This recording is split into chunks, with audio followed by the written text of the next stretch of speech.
Hi. All right. So we're going to get started on our Google Docs assignment where you are going to be creating a top 10 list and we're going to learn to do some advanced formatting features.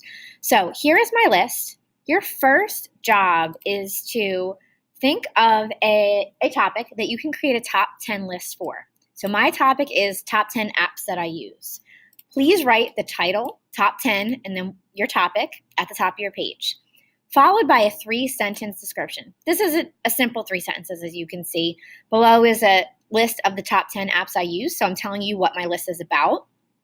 Some are just for fun, and some are really for organizing and staying on task. So I'm explaining that this list is in my opinion. So you want to tell your readers, is this list fact-based? Did you find the information on a website? Or is it your opinion? And then I just wrote, hope you enjoy. 3 simple sentences. Then I made a list of my top 10 lists, my top 10 apps. So Messenger, followed by a 1-sentence description describing that item.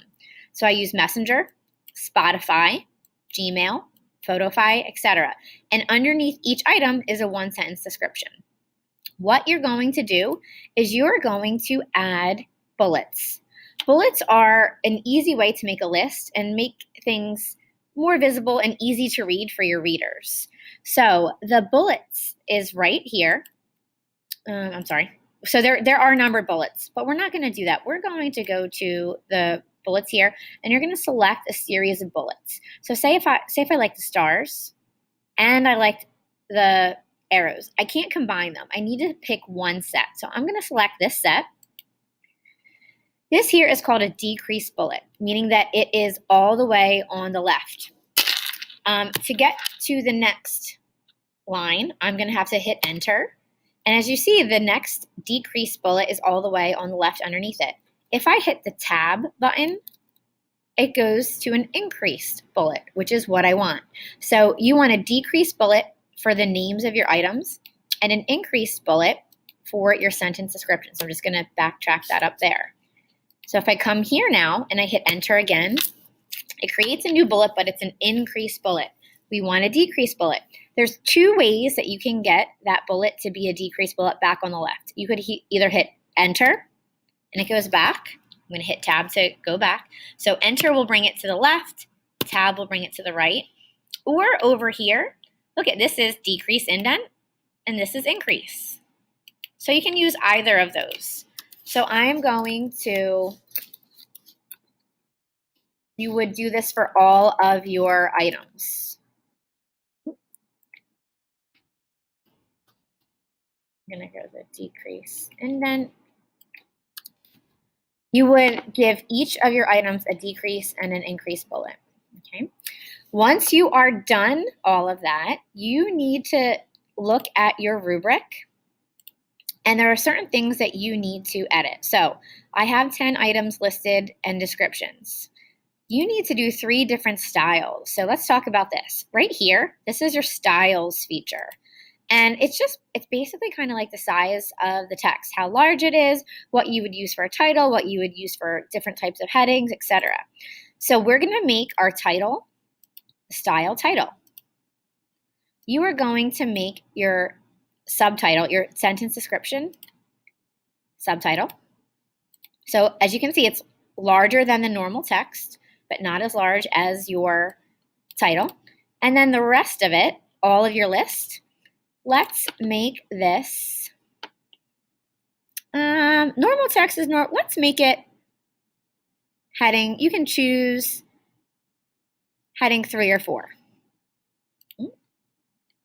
Now that is a little bit large, so I'm going to actually make that, we do have to have everything fit onto one page. So I'm actually going to change it to normal text. There we go. Okay, so just so that it remains all on one page. Okay, so I've done 3 styles. Now you need to do 3 different font colors. I'm going to highlight this, come over here to text color. It's the A with the little color line underneath it. I'm going to make that pink. I'll make my subtitle purple, and I'll make my list blue.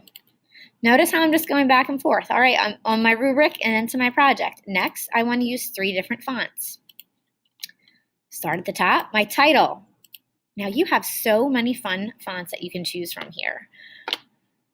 Let's see, I'll pick Anton. For my subtitle, I will choose Boogaloo. That's fun to say. And for my list, I'm going to choose, I always like Cabin Sketch. There. Okay. Now don't forget, you would go and add all of your bullets to these. I have 10 increased bullets and 10 decreased bullets. So I started that. I would have to make sure that I finish that. But for time's sake, and I don't want to bore you, I am going to leave it as this, just because I hope that you understand how to do that by now. Do you use 3 different alignments? Alignment is where the text aligns or lines up on the page. So these are your alignments right here. You can have left align. So if I click on this, my title, this is highlighted. So I see it's already on the left. Let's make our title in the center. Let's highlight and make our subtitle right align. So look at aligns on the right side of the page. And we'll leave our list left align. So your title is center align, your subtitle is right align, and your list is left align. Moving right along. Now I would need to add a bold, underline, and italics. You can do it anywhere. I kind of just like to pick my title. I'm going to go bold, italics, underline, all 3. Let me show you a little trick though. There's a keyboard shortcut where you can do this also. Let me uncheck this. If I hit Command U, it gets bold.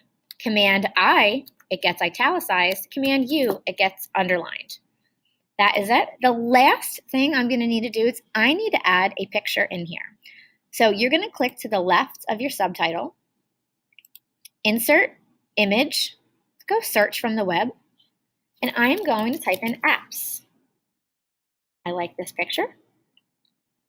I am inserting it in. Come on. Okay. Woo, that's huge. All right, I'm going to click on it. I'm going to shrink it down. Now, as you notice, I want my text to actually be on the side of the image, but it's not. Text will automatically go to the end of the image and below it. If I click on the image and I hit wrap text, look at it, brings my text up. I can hit enter so it goes right in the center. And notice everything still stays on one page. If you're finding that your text is too long and it goes onto page 2, some things you can do to make it all fit onto one page is you could make your font size a little smaller. You could also go File, Page Setup, and you can change the size of your margins. So I had already changed these to be a 1/2 inch at the top, 1/2 inch at the bottom, 0.4 on the left, 0.4 on the right. Normally they are larger. So if you make your margin smaller and then hit OK, it will decrease the size of the margin around the page, giving you more text space in the middle. So you are going to do all these items. Don't forget to look at your rubric because that's how you're going to be graded. And when you're done, you are going to turn it in via Google Classroom. But that's what a completed project looks like. Good luck and have fun.